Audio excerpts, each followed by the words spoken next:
Good evening to all. Calicut university 6th sem BCom-ലെ auditing and corporate ഗവേണൻസിൻ്റെ class നമ്മൾ continue ചെയ്യാണ്. ഇതൊരു പുതിയ ചാപ്റ്ററാണ് കേട്ടോ, ഓഡിറ്റ് കമ്മിറ്റി. ഒരു കുഞ്ഞ ചാപ്റ്ററാണ്, നമുക്കൊരു 5 മിനിറ്റ് വീഡിയോയിൽ താഴെയായിരിക്കും ഉണ്ടായിരിക്കും. ഓക്കെ, അപ്പോൾ അത് നമുക്ക് എന്താണ് ഓഡിറ്റ് കമ്മിറ്റി നോക്കാം.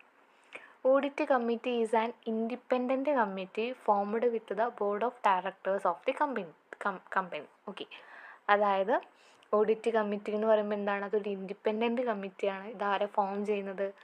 Directors of the board of the company, board of directors of the company. അതായത് ഒരു കമ്പനിയിലെ ഡയറക്ടേഴ്സ് ആയിരിക്കും ഇത് ഫോം ചെയ്യുന്നുണ്ടായിരിക്കുക. 2 മാർക്കിൻ്റെ ക്വസ്റ്റ്യൻ ആണ്, എന്തായാലും വരും.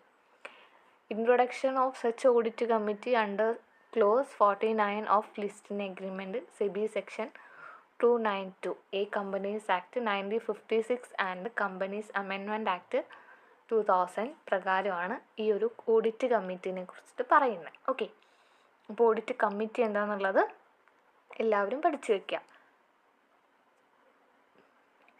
പിന്നെ നെക്സ്റ്റ് പറയുന്നതാണ് formation of the audit committee.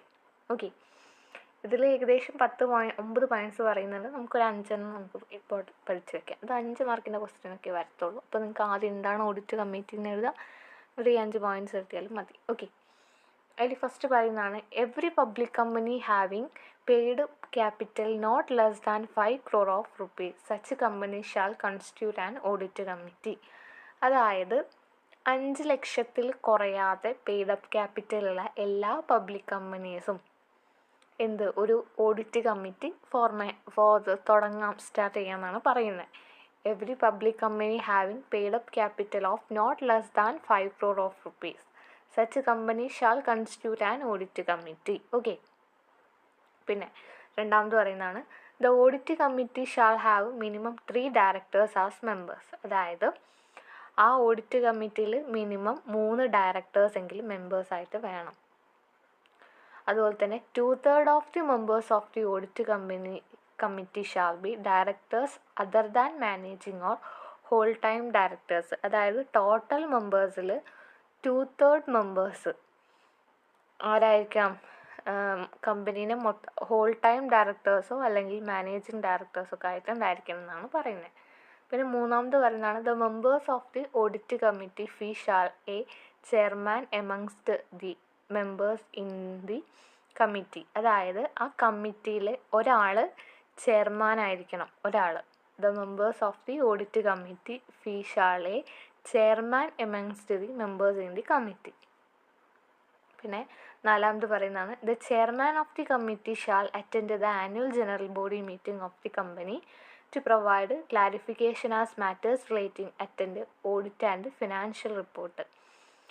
അതായത് ഫിനാൻഷ്യൽ റിപ്പോർട്ടിനെ കുറിച്ചിട്ടും അതുപോലെ തന്നെ ഓഡിറ്റിനെ കുറിച്ചിട്ടൊക്കെ ഇൻഫോർമേഷൻസ് ക്ലാരിഫൈ ചെയ്യുന്നതിന് വേണ്ടിയിട്ടും പ്രൊവൈഡ് ചെയ്യുന്നതിന് വേണ്ടിയിട്ടൊക്കെ ചെയർമാന് annual general body meeting attend ചെയ്തിട്ടുണ്ടായിരിക്കണം എന്നാണ് പറഞ്ഞത്. The chairman of the committee shall attend the annual general body meeting of the company to provide clarification as matters relating attend audit and financial report. Okay, പിന്നെ the auditor, the internal auditor and director in charge of finance shall attend and participate at the meeting but shall not have the voting rights. അതായത് ഓഡിറ്റർക്ക്, ഇൻറ്റേർണൽ ഓഡിറ്റർക്ക്, ഡയറക്ടർക്ക്, അതുപോലെ തന്നെ financial charge ഉള്ളവർക്കൊക്കെ meeting attend ചെയ്യാം. അതായത് മീറ്റിങ്ങിൽ പാർട്ടിസിപ്പേറ്റ് ചെയ്യാം, പക്ഷെ അവർക്ക് എന്തില്ല? വോട്ടിംഗ് റൈറ്റ്സ് ഇല്ല എന്നാണ് പറയുന്നത്. ഇത് നിങ്ങൾ എന്തായാലും പഠിച്ചു വയ്ക്കുക കേട്ടോ.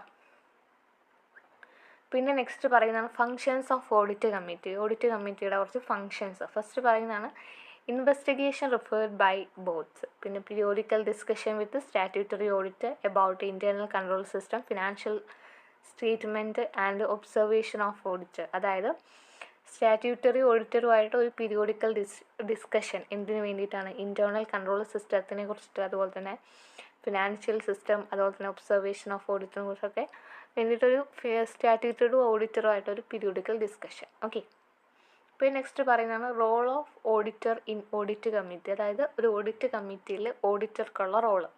ഫസ്റ്റ് പറയുന്നതാണ് implementation of accounting policies and practices to make suggestions are strengthening internal control system compliance with accounting standard, He should provide requirements and issue certificate to corporate governance. He should play an important role in assisting the management for better standards of corporate governance. Okay. അപ്പോൾ ഇത്രയും കാര്യങ്ങളാണ് നമുക്ക് ഈ ഒരു ചാപ്റ്ററിൽ പഠിക്കാനുള്ളത്. അത്യാവശ്യം important ആയിട്ടുള്ളൊരു ചാപ്റ്റർ തന്നെയാണ്. എന്തായാലും പഠിച്ചു വെക്കുക. 2 മാർക്കിൻ്റെ ക്വസ്റ്റ്യൻ വരാൻ സാധ്യതയുള്ളതാണ് എന്താണ് ഓഡിറ്റ് കമ്മിറ്റി എന്ന് ചോദിച്ചിട്ടുള്ളത്. അത് എന്തായാലും പഠിച്ചു വെക്കുക കേട്ടോ. ഓക്കെ, അപ്പോൾ ഇത്രയും പറഞ്ഞതിൽ വല്ല ഡൗട്ട്സ് ഉണ്ടെങ്കിൽ കമൻറ്റ് ചെയ്യാൻ നിങ്ങൾ നിങ്ങളുടെ ഫ്രണ്ട്സിനൊക്കെ ഷെയർ ചെയ്ത് കൊടുക്കുക. Okay, thank you.